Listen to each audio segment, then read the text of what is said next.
Orange-fleshed vegetables deserve far more attention during flu than they typically receive because beta-carotene's role in respiratory mucosal immunity is substantial and often overlooked. Vitamin A maintains the integrity of your respiratory tract lining, the mucous membranes that are your first-line defense against viruses. During flu, these tissues are under direct assault. Adequate vitamin A supports their repair and function. Deficiency correlates with increased infection severity and complications. This isn't marginal. This is fundamental immunology. Beta-carotene is the provitamin A form found in sweet potatoes and squash. Your body converts it to active vitamin A as needed. One medium sweet potato provides over 400% of the daily value for vitamin A. That's remarkable nutrient density. Bioavailability requires understanding beta-carotene is fat-soluble, meaning you need dietary fat for absorption. Cooking sweet potato with butter or olive oil, eating squash with avocado, or adding nuts to a sweet potato bowl all enhance beta-carotene absorption significantly. Cooking actually increases bioavailability from these vegetables by breaking down cell walls, making the beta-carotene more accessible. This is one case where cooked beats raw nutritionally. Preparation methods when sick should prioritize simplicity. Baked sweet potato with butter is effortless yet nutritious. Mashed sweet potato or squash is easy to eat when fatigued. Sweet potato soup provides hydration plus nutrients. Roasting with anti-inflammatory spices like turmeric and ginger adds therapeutic compounds. Additional nutrients beyond beta-carotene matter. High fiber supports gut health, important since immune function depends partly on gut microbiome health. Potassium for electrolyte balance becomes critical if you've had vomiting or diarrhea.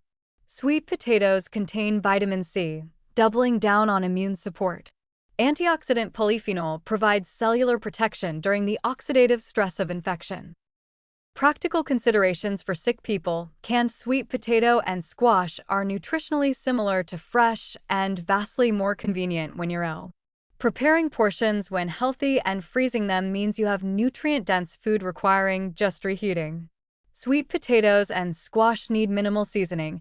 They're naturally sweet and flavorful, which is helpful when cooking energy is zero. Combination strategies maximize nutrition. Pairing with protein, sweet potato with eggs, squash soup with chicken creates complete meals. Adding to smoothies sounds weird but works. Cooked, cooled sweet potato blends smoothly and adds nutrients without strong flavor.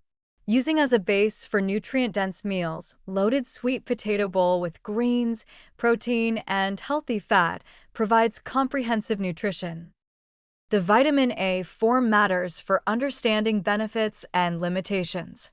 Beta-carotene from plants requires conversion to active vitamin A, which is less efficient than consuming preformed vitamin A from animal sources like liver or fish oil. However, beta-carotene is safer. There's no toxicity risk from excess, whereas too much preformed vitamin A can be toxic. Combining plant and animal sources optimizes vitamin A status. That sweet potato with salmon provides both forms. Let me address the carbohydrate concern some people have. Yes, sweet potatoes are carbohydrate-rich. During acute illness, that's actually beneficial, easy calories providing energy when appetite is poor. The fiber content and nutrient density distinguish sweet potatoes from refined carbs. Don't conflate sweet potato with white potato or, worse, processed carbs. Research on vitamin A and infection is clear. Deficiency increases infection severity and complications. Adequate intake supports mucosal immunity and immune cell function. And vitamin A supplementation in deficient populations reduces infection morbidity and mortality. In developed countries, frank deficiency is rare, but marginal status is common, and illness increases requirements. What concerns me is how often respiratory infections get discussed without mentioning vitamin A adequacy. The focus goes to vitamin C, zinc, maybe vitamin D, but vitamin A's role in mucosal immunity is arguably more fundamental. Your respiratory tract lining is where flu virus first attacks. Maintaining its integrity matters enormously. Practical implementation means eating orange vegetables regularly when healthy and increasing intake during illness. One medium sweet potato daily during flu provides substantial vitamin A plus other nutrients. Combine with healthy fats for absorption. Prepare simply to minimize effort. The bottom line on sweet potatoes and winter squash is that they provide critical beta-carotene for mucosal immunity, easy digestible calories, and multiple supportive nutrients in a convenient package. Don't overlook these vegetables just because they seem basic. Sometimes simple foods provide the most essential nutrition.